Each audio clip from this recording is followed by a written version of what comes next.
श्री कृष्ण कहते हैं, अगर आप अपने मन को अपने वश में नहीं करेंगे तो वो आपके दुश्मन की तरह काम करना शुरू कर देगा।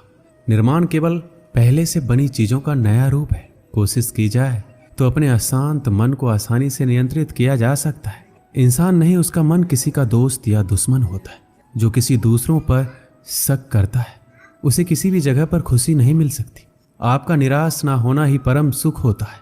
क्रोध मूर्खता को जन्म देता है। अफवाह से अकल का नाश और अकल के नाश से इंसान का नाश होता है। सही मायने में चोर वो है जो अपने हिस्से का काम किए बिना भोजन करता है। कर्म करते जाओ, फल की चिंता मत करो। मन बहुत चंचल है जो इंसान के दिल में उथल पुथल कर देता है। यहाँ हर कोई खाली हाथ आया था और खाली हाथ ही इस दुनिया से जाएगा। परिवर्तन संसार का नियम है। कल जो किसी और का था आज वो तुम्हारा है, कल वो किसी और का होगा। श्री कृष्ण कहते हैं, आत्मा अमर है, इसलिए मरने की चिंता मत करो। मेरा तेरा छोटा बड़ा अपना पराया मन से मिटा दो, फिर सब तुम्हारा है और तुम सबके हो। भूत और भविष्य में नहीं, जीवन तो इस पल में है, अर्थात वर्तमान का अनुभव ही जीवन है। जो मन को नियंत्रित नहीं करते उनके लिए वह शत्रु के समान कार्य करता है।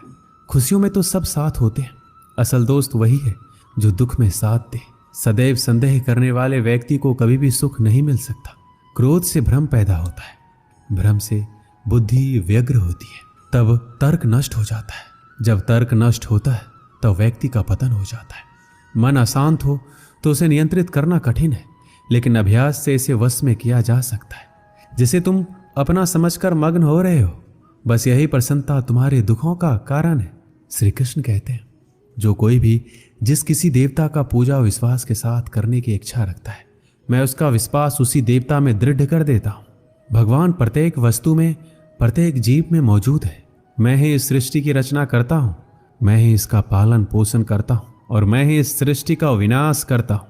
मैं सभी प्राणियों को जानता हूँ, सभी के भूत भविष्य और वर्तमान को जानता हूँ, लेकिन मुझे कोई नहीं जानता। जो मुझे जिस रूप में पूजता है मैं उसी रूप में उसकी पूजा का फल देता हूँ। दुनिया में इंसान को हर चीज मिल जाती है, सिर्फ अपनी गलती ही नहीं मिलती। श्री कृष्ण कहते हैं, रास्ते कभी खत्म नहीं होते, बस लोग हिम्मत हार जाते हैं। तैरना सीखना है तो पानी में उतरना ही होगा। किनारे बैठकर कोई गोताखोर नहीं बनता। हीरे को परखना है तो अंधेरे का इंतजार करो। धूप में तो कांच के टुकड़े भी चमकने लगते हैं। जिंदगी में आप कितनी बार हारे ये कोई मायने नहीं रखता, क्योंकि आप जीतने के लिए पैदा हुए हैं। जिंदगी में कठिनाइयां आए तो उदास ना होना, क्योंकि कठिन रोल अच्छे अभिनेता को ही दिए जाते हैं। अगर अंधकार से लड़ने का संकल्प कोई कर लेता है तो एक अकेला जुगनू भी सब अंधकार हर लेता है। बारिश की बूंदें भले ही छोटी हो, लेकिन उनका लगातार बरसना बड़ी नदियों का बहाव बन जाता है। वैसे ही हमारे छोटे छोटे प्रयास भी जिंदगी में बड़ा परिवर्तन ला सकते हैं। पूरे संसार में ईश्वर ने सिर्फ मनुष्य को ही मुस्कुराने का गुण दिया है। इस गुण को खोइए मत। सफल लोग रास्ते बदलते हैं, इरादे नहीं, और असफल लोग अपने इरादे ही बदल लेते हैं। सभी जीवों में केवल इंसान ही पैसा कमाता है। और कितनी अजीब बात है ये, कोई जीव कभी भूखा नहीं मरता और इंसान का कभी पेट नहीं भरता। विश्वास रखो उस भगवान पे, कभी ज्यादा मांगो नहीं, कम वो कभी देगा नहीं। सारे सबक किताबों में नहीं मिलते, कुछ सबक जिंदगी भी सिखाती है। जिंदगी में रिस्क लेने से कभी मत डरो, या तो जीत मिलेगी या हार भी गए तो सीख मिलेगी। शानदार जिंदगी जीने के दो ही तरीके हैं, जो पसंद है उसे हासिल करो, नहीं तो जो हासिल है उसे पसंद करो। मेरी सफलता को देखकर हैरान है बहुत लोग।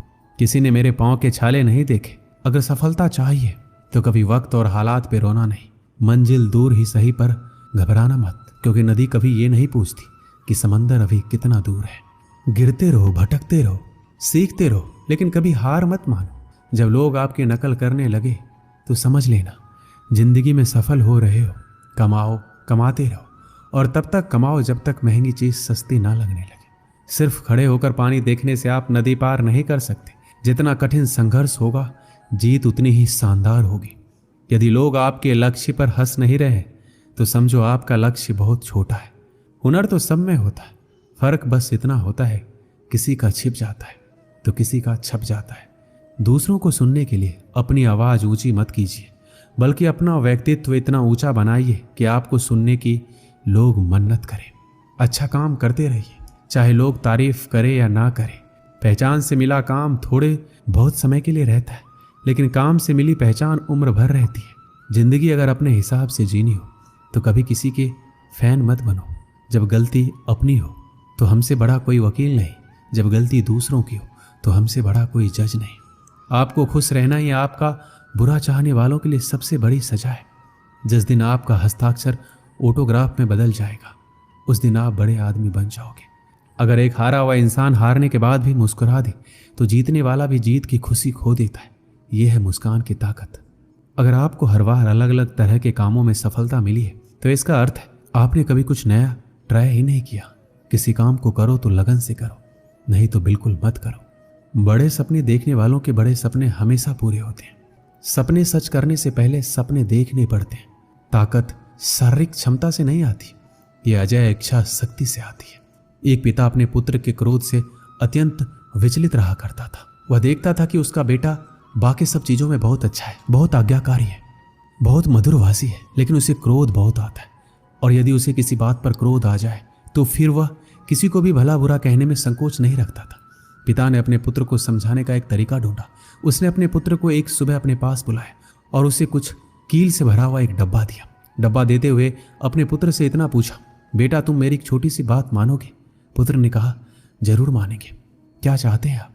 तो उसने अपने बेटे को कहा, तुम्हें जब भी क्रोध आए तो क्रोध पर काबू करने की कोशिश करो, लेकिन यदि फिर भी क्रोध करते हो तो एक कील इस दीवार में ठोक देना। तुम्हें दिन में जितनी बार गुस्सा आए उतनी बार इसी तरह करो। लड़के ने हामी भर दी। पहले दिन लड़के को बहुत क्रोध आया। उसने दीवार में एक ही दिन में लगभग 20 के आसपास कील ठोक दी, लेकिन आगे आने वाले दिनों में दीवार पर लगने वाले कील की संख्या घटने लगी। एक दिन ऐसा भी आ गया जब उस दीवार में एक भी कील ठोकने की जरूरत नहीं पड़ी, क्योंकि लड़के ने समझ लिया था कि कील ठोकने से आसान है क्रोध को रोक लेना। जब यह स्थिति 2-4 दिन बनी रही तो उसने अपने पिता से जाकर इस बात को कहा। अब उसे दीवार में कील ठोकने की जरूरत नहीं पड़ती है। पिता ने उसे शाबाशी दी और कहा, अब जब तुम्हें कोई कुछ कहता है और तुम्हें लगता हो कि तुमने उस खराब लगने वाली बात पर भी क्रोध करने से रोक लिया है स्वयं को, तो ऐसे हर प्रयास के लिए दीवार से एक कील निकाल लो। लड़के ने ऐसा ही किया। दिन बीतते गए। एक दिन ऐसा भी आ गया, बेटे ने दीवार से सारी कीलें हटा दी। फिर पिता को जाकर सारी बातें कही। पिता दीवार के पास आए और अपने बेटे को समझाते हुए कहा, बेटे, शब्दों के पास एक अपनी शक्ति होती है और वो शक्ति ये है कि ये वापस नहीं लिए जा सकते।